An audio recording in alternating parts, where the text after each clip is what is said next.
তোমার নামটা কি? জিম। মুসলমান?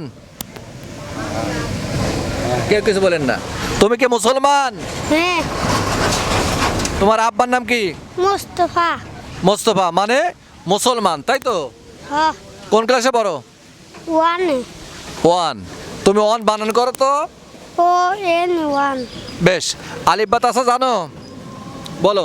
আলিফ বা তা সা জিম হা থ দাল জাল র জা সিন শিন সোয়াদ দোয়া ত জ আইন দাইন ফা ত তাপ লাম মিম নুন ওয়া হা নাম আলিফ হামজাইয়া। অনেক ধন্যবাদ। আমি মনটা একেবারে ভরে গেল, প্রাণটা জুড়ে গেল যে ছোট্ট একটা ছেলে ওয়ানে পড়ে আলে বাতাসা গোটাটা 29টি বর্ণ সে মুখ দিয়ে বলতে পেরেছে। একে তো একটু কোলে নিতে মন যাচ্ছে। শোনা, আমার কোলে আসো তো একটু। শোনা, ওরে বাবা রে।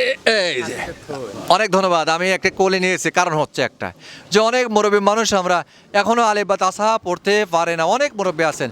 আর সরাসরি একটা ওয়ানে পড়া ছেলেকে জিজ্ঞাসা করছিলাম, বাজান তুমি কি আলিফ বা তাসা পারো? ও সম্পূর্ণ আলিফ বা তাসা সহিভাবে উচ্চারণ করেছে। তুমি খুশি হয়েছো? হ্যাঁ। আমি তোমাকে কোলে নিয়েছি, খুশি হয়েছো? হ্যাঁ।